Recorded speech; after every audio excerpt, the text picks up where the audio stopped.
आप सुन रहे हैं अहम और गीत की अनोखी कहानी प्यार या तकरार, सिर्फ प्रतिलिपि FM पर। अहम ने गीत को अपने घर आने के लिए मना कर दिया और गाड़ी में बैठने के लिए गेट खोला, लेकिन गीत का उस घर में जाना बहुत जरूरी था अपने पिता के हत्यारे से सच उगलवाने के लिए। उसने अहम के सामने आकर कहा, अहम, तुम ऐसा नहीं कर सकते हो। तुम मुझे अपने घर आने से नहीं रोक सकते हो। तुम्हें सच नहीं पता है। अहम तुरंत उसकी तरफ मुड़कर बोला, क्या है सच? तुम ही बता दो मुझे। यही तुम्हारे सामने खड़ा है सच। तुम देख रहे हो ना मेरे घर को। तुम्हें क्या लगता है कि जो खुद गरीब है वो महिलाओं को पैसे देकर ऐसा करवा सकती है? अहम गंभीर होता हुआ बोला, मुझे नहीं पता तुमने ये पैसे कहाँ से लाए, लेकिन उन महिलाओं ने तुम्हारा नाम लिया है और अब तुम बिल्कुल विश्वास के लायक नहीं हो। अहम अपनी बात कहता हुआ गाड़ी में बैठ गया। तब गीत तैश में आकर बोली, तुम अगर मुझे अपने घर नहीं आने दोगे तो दादू को इसका क्या रीजन दोगे? सोचा है कभी? और अगर तुमने झूठ बोल भी दिया तो वो क्या विश्वास करेंगे तुम पर? क्योंकि तुमने मेरे साथ जो किया दादू इतनी जल्दी नहीं भूलेंगे। अहम को गीत की ये बात भी सही लग रही थी। वह जानता था कि दादू को मनाना कितना मुश्किल होगा और फिर कभी उन्हें सच पता चला तो वह उनका गुस्सा नहीं झेल पाएगा। वह कुछ क्षण तक वहीं बैठा सोचता रहा कि क्या करे और फिर अचानक बोला, अगर तुम्हें वापस उस घर में जाना है तो तुम्हें हमारा कॉन्ट्रैक्ट साइन करना होगा जिसमें हमारे टर्म्स एंड कंडीशन होंगे। उसके बाद ही तुम उस घर में कदम रखोगी। गीत चौंकती हुई बोली, कॉन्ट्रैक्ट? हाँ, कॉन्ट्रैक्ट।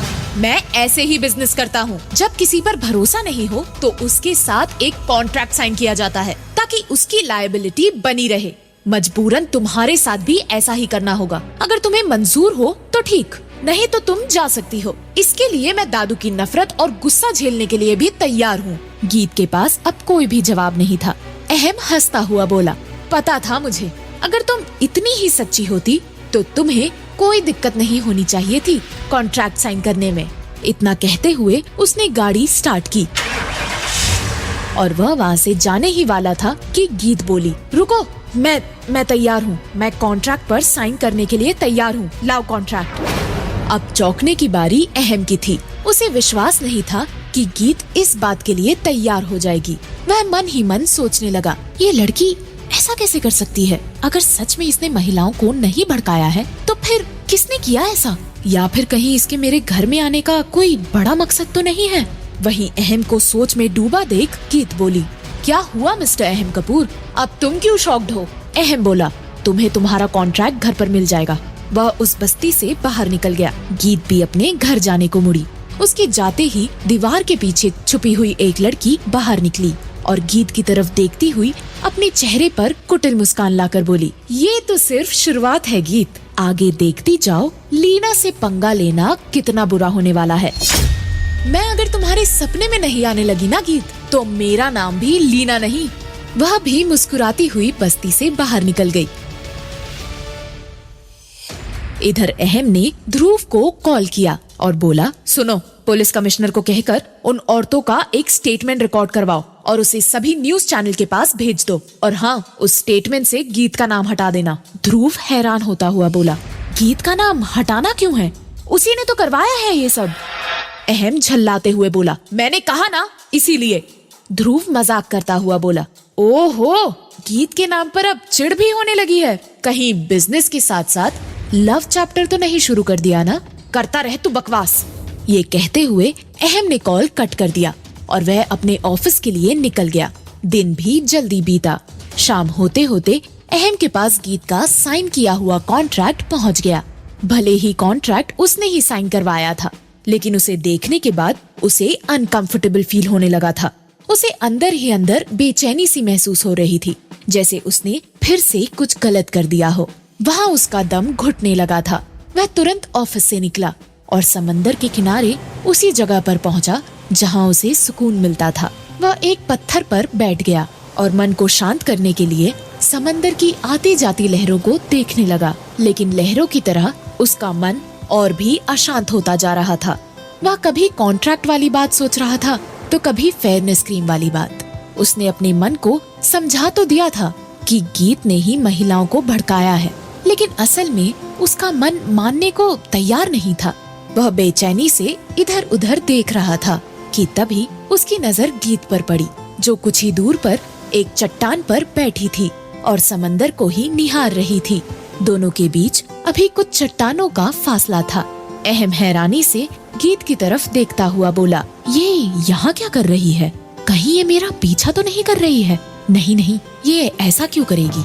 वह इस बात से अनजान था कि समय मिलने पर शाम को गीत भी अक्सर समंदर के किनारे बैठा करती थी और लहरों से बातें किया करती थी।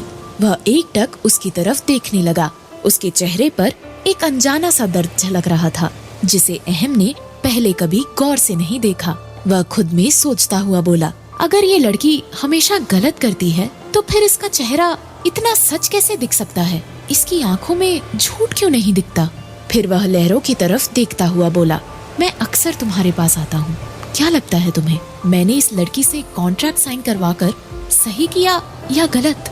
उसी समय एक ऊंची लहर उठी और उसे भिगोते हुए वापस चली गई, जैसे कह रही हो कि इससे ज्यादा गलत कुछ हो ही नहीं सकता। उसी समय गीत को एहसास हुआ जैसे थोड़ी दूर से लगातार कोई उसे घूरे जा रहा है। उसने तुरंत ही अपना सर अहम की तरफ घुमाया। अहम एकदम से हड़बड़ा गया और अपना सर मोड़ लिया। गीत ने उसे देखा तो हैरान होते हुए मन ही मन बोली, ये यहाँ क्या कर रहा है? मैंने तो इसके कॉन्ट्रैक्ट को बिना पढ़े भी साइन कर दिया, पता नहीं अब क्या देखने आया है यहाँ। उसने उसकी तरफ से नजर फेर ली और वहाँ से उठकर जाने लगी। अहम उसे जाते हुए देखकर खुद से बोला, मेरी गट फीलिंग कह रही है कि इसने उन महिलाओं को हायर नहीं किया था। फिर कौन है इसके पीछे? अब मुझे ही पता करना होगा। क्या अहम कंपनी के विरुद्ध साजिश करने वालों का पता कर पाएगा? गीत और अहम के बीच का कॉन्ट्रैक्ट उनके बीच लाने वाला है एक नया मोड़, लेकिन कैसे?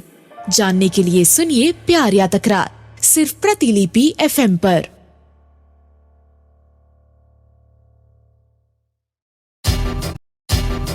आप सुन रहे हैं अहम और गीत की अनोखी कहानी प्यार या तकरार, सिर्फ प्रतिलिपि FM पर।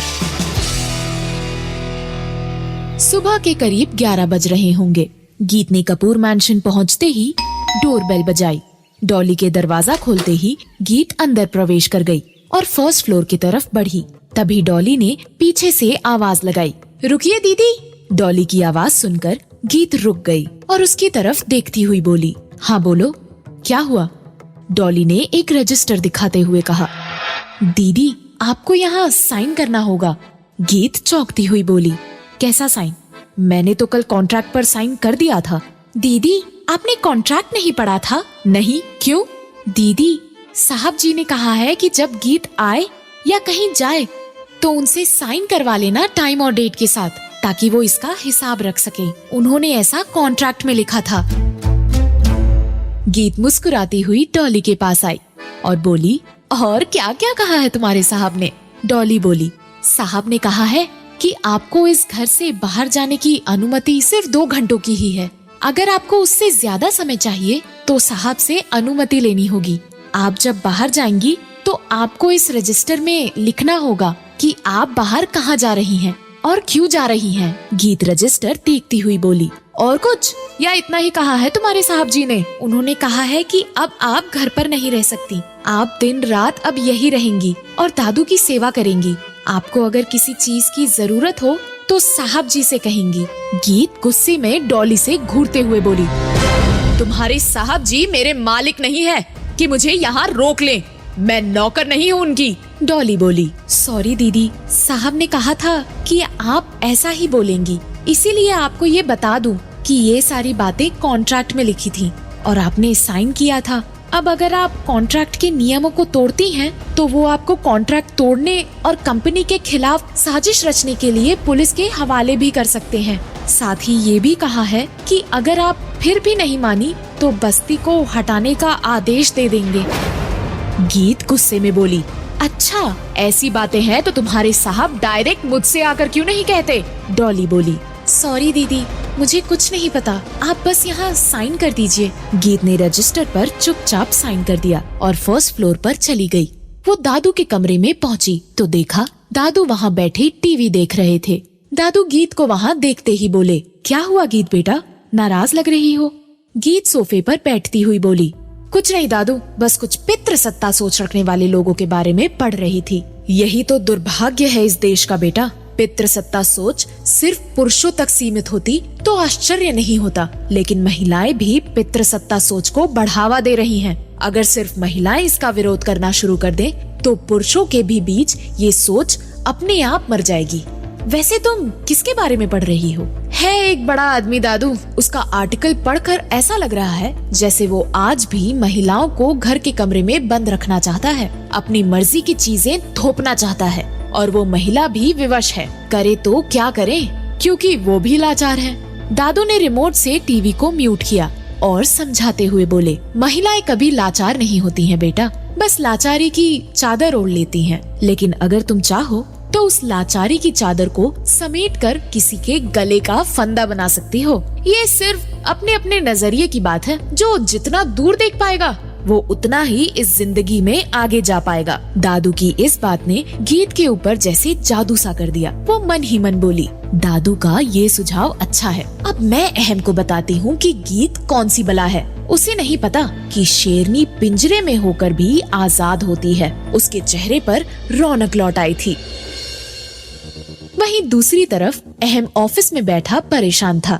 वह पिछले 2 दिनों से सीसीटीवी फुटेज देखकर थक चुका था, लेकिन उसे ऐसा कोई क्लू नहीं मिल रहा था कि जिससे पता चले कि फेयरनेस क्रीम के साजिश में ऑफिस के किस आदमी का हाथ था। वह अभी भी फुटेज देख ही रहा था कि तभी दरवाजे से लीना ने आवाज लगाई, मे आई कम इन सर? कम इन, अहम ने बिना लीना की तरफ देखते हुए कहा। लीना अंदर आई और अहम के सामने खड़ी होकर उसे देखने लगी, लेकिन अहम अपने ही काम में व्यस्त रहा। कुछ देर लीना के उसी प्रकार खड़े रहने पर भी अहम ने उसे नहीं देखा, तो लीना मन ही मन खींचती हुई बोली, मुझ में ऐसी क्या कमी है कि सर मेरे तरफ देखते ही नहीं? मैं भी देखती हूँ कि वो मेरे तरफ कैसे नहीं देखते। वो धीरे से बोली, सर मुझे फाइल चाहिए। अहम ने उसकी तरफ देखे बिना ही कहा, सारे फाइल शेल्फ में पड़े हैं, जो चाहिए निकाल लो। लीना गुस्से में बड़बड़ाई, आज से पहले कभी किसी ने मुझे ऐसे इग्नोर नहीं किया।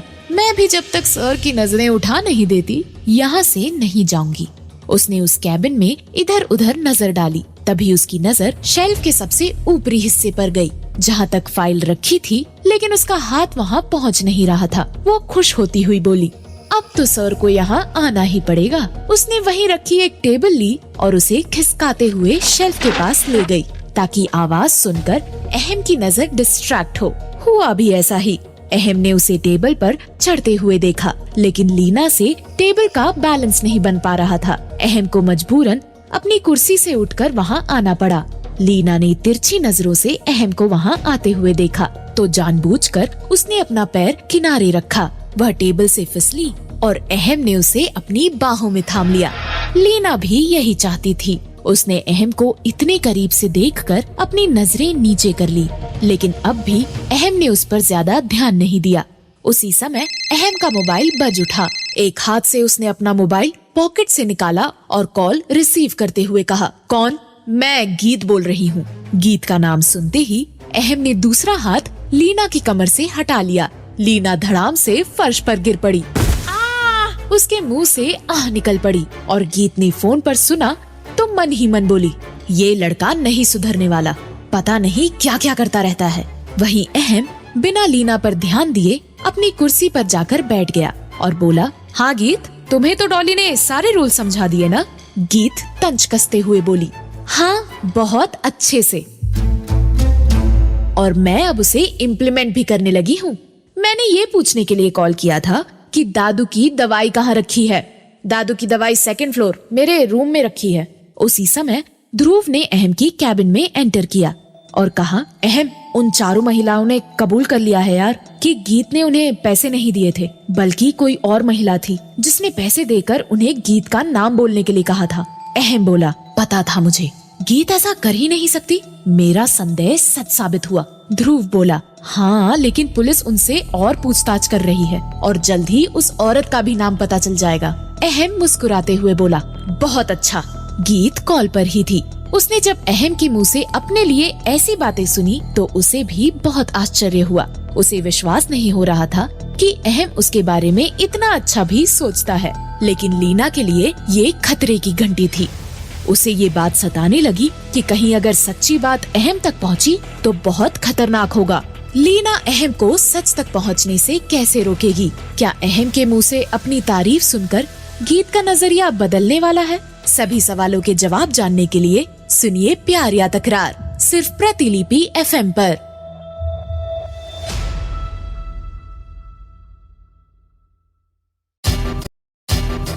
आप सुन रहे हैं अहम और गीत की अनोखी कहानी प्यार या तकरार, सिर्फ प्रतिलिपि FM पर।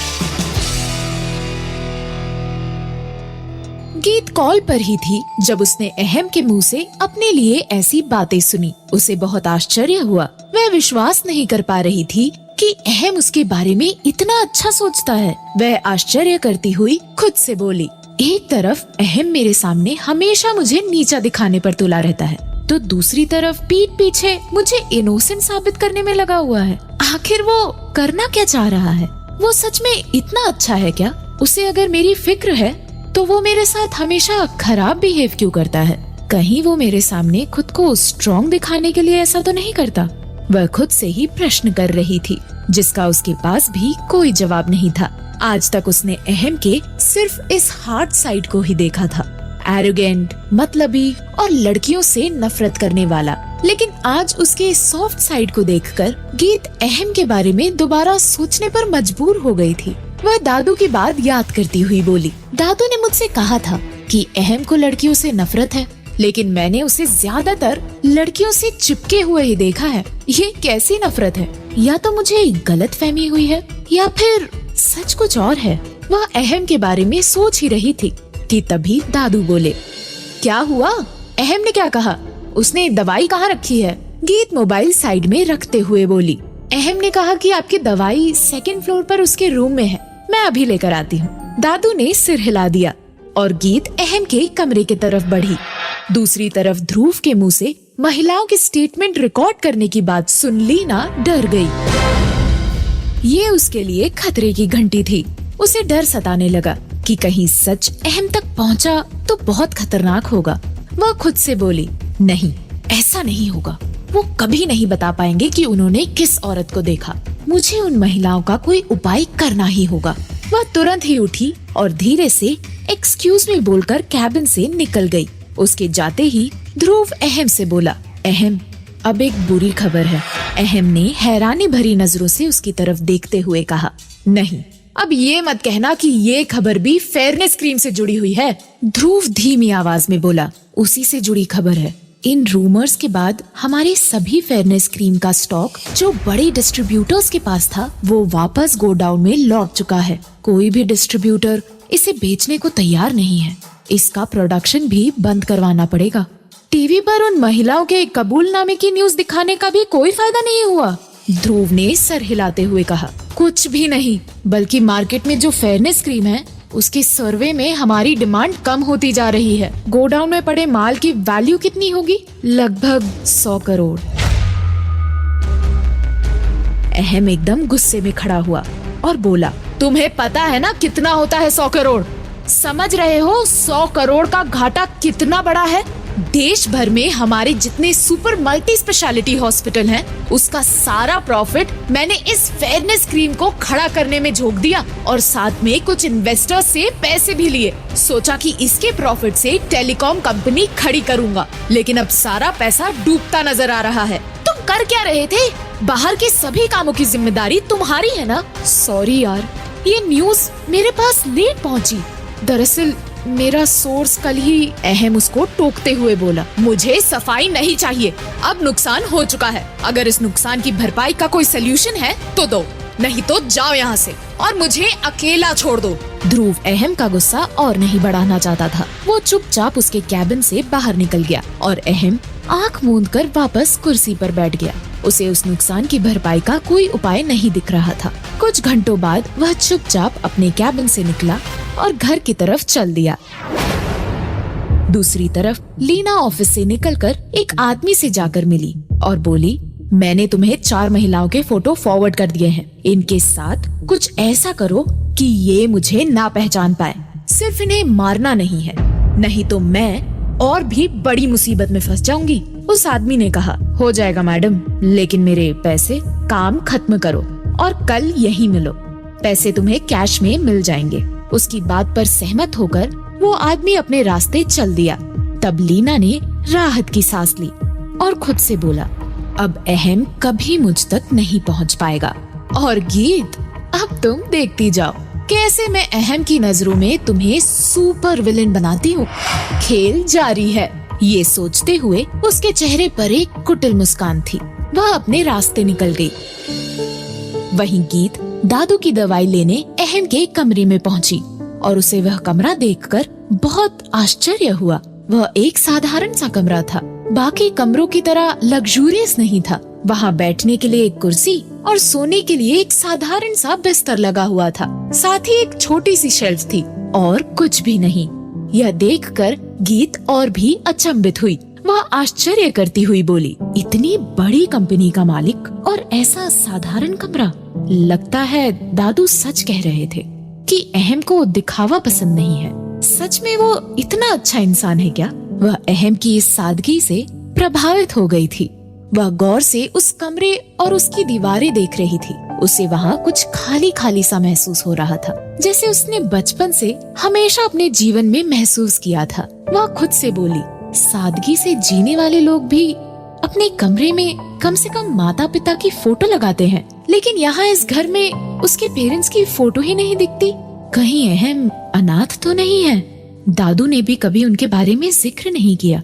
वह उस बारे में सोच ही रही थी कि तभी उसकी नजर शेल्फ में पड़े दवाई पर पड़ी। उसने दवाई को हाथ में उठा लिया और बोली, मैं दादू से जाकर पूछूंगी कि अहम के माता पिता आखिर है कहाँ, वही मुझे सच बताएंगे।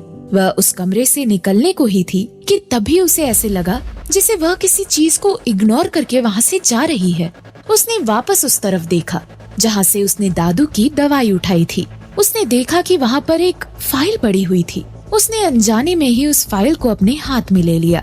उसने जैसे ही फाइल को पलटा, पहले ही पन्ने पर एक फोटो थी। वह किसी मेंटल हॉस्पिटल की रिपोर्ट थी। उसने पेशेंट का नाम देखा, जहाँ लिखा था योगेंद्र कपूर। क्या गीत योगेंद्र तक पहुँच पाएगी? अहम अब नुकसान की भरपाई कैसे करेगा? क्या लीना का प्लान सक्सेस होगा? सभी सवालों के जवाब जानने के लिए सुनिए प्यार या तकरार, सिर्फ प्रतिलिपि FM पर।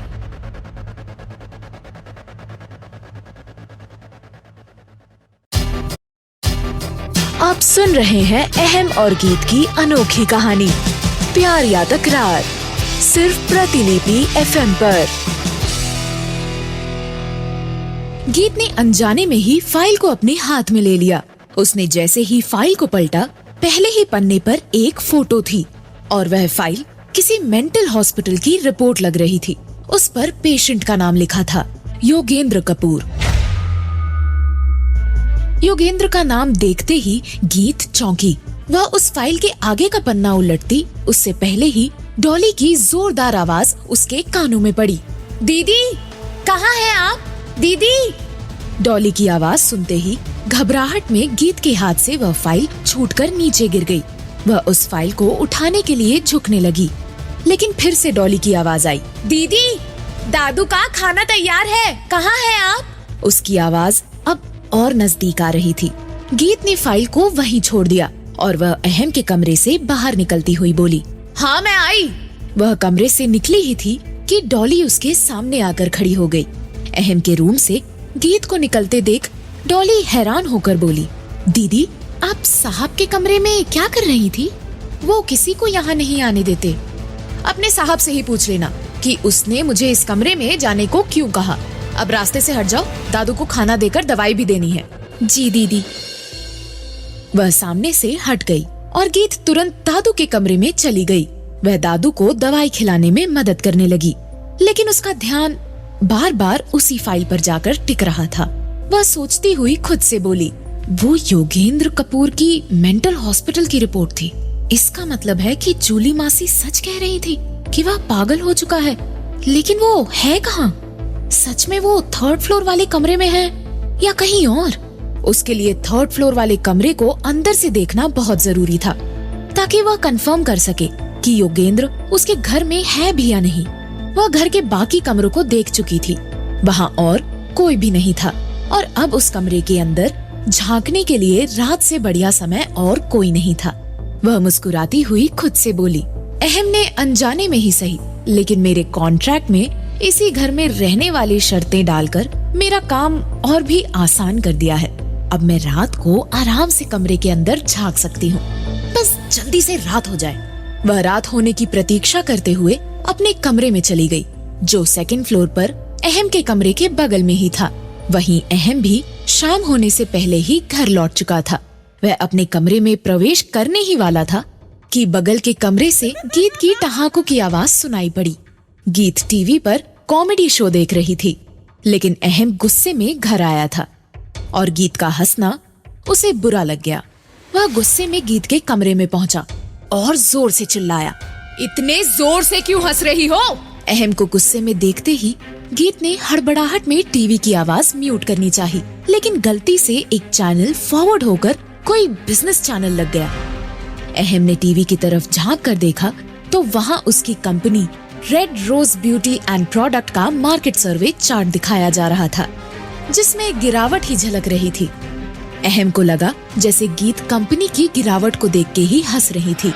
उसका गुस्सा 7वें आसमान पर पहुंचा। वहीं गीत की नजर भी जब टीवी पर पड़ी तो उसने माथा पकड़ लिया और गुस्से में बड़बड़ाई, शिट, ऐसा मेरे साथ ही क्यों हो जाता है? पता नहीं अब ये क्या समझेगा। तभी अहम गुस्से में बोला, तुम्हें तो आज बहुत खुशी हो रही होगी, है ना? हमारी फेयरनेस क्रीम वाली कंपनी बंद होने की कगार पे जो खड़ी है। गीत हैरान होती हुई बोली, मैं क्यों खुश होंगी? मैं तो कॉमेडी। तभी अहम उसकी बात काटता हुआ बोला, हाँ, तुम्हें ये कॉमेडी ही लगेगा ना। तुम तो यही चाहती हो कि मैं अपनी कंपनी बंद कर दूं, ताकि लोगों को झूठ ना बेच सकूं, उनकी भावनाएं आहत ना हो। तुमने जैसा चाहा वैसा ही तो हो रहा है। गीत बोली, तुम गलत समझ रहे हो मुझे। अहम गुस्से में बोला, मैं गलत समझ रहा हूँ? मैंने जब भी तुम्हें देखा अपनी कंपनी के अगेंस्ट ही कुछ करते हुए पाया। पहले तुमने होर्डिंग लगाने से रोका, फिर बच्चों को लेकर ऑफिस पहुँच गई, उसके बाद महिलाओं को साजिश करने के लिए भेजा। अब तुम टीवी पर हमारी कंपनी के ग्रोथ चार्ट को गिरते हुए देखकर हंस रही हो। इसे मैं गलत नहीं समझूं तो क्या समझूं? गीत जवाब में कुछ कहती उससे पहले ही डॉली के चिल्लाने की आवाज दोनों के कानों में पड़ी। साहब जी, दादू, नीचे आइए जल्दी। अहम घबराया और बोला, दादू? क्या हुआ दादू को? डॉली फिर से बोली, साहब जी जल्दी आइए। अहम तुरंत ही फर्स्ट फ्लोर पर भागा। गीत भी उसके पीछे पीछे गई। दादू के कमरे में जाते ही अहम ने देखा कि दादू के हाथ पैर छटपटा रहे थे। वह तुरंत ही गीत की तरफ मुड़ा और घबराई आवाज में बोला, क्या हुआ है दादू को? गीत तुरंत ही पास जाती हुई बोली, सामने से हटो, दादू सांस नहीं ले पा रहे हैं, उन्हें ऑक्सीजन देना होगा। मैं ऑक्सीजन मास्क लगाती हूँ, तब तक तुम डॉक्टर लतिका को कॉल करो, जल्दी करो। अहम डॉक्टर को कॉल करने लगा और गीत ने जल्दी से ऑक्सीजन मास्क को दादू के नाक पर लगाया। कुछ ही पल में दादू के अंदर ऑक्सीजन जाने लगी और उन्होंने छटपटाना बंद कर दिया। ये देखकर अहम और गीत दोनों ने राहत की सांस ली। गीत दादू के सिरहाने बैठ गई और अहम भी पास ही सोफे पर बैठ गया। गीत ने अहम से पूछा, डॉक्टर आ रही हैं? हाँ, वो हॉस्पिटल से निकल गई हैं। लेकिन ये सब हुआ कैसे अचानक?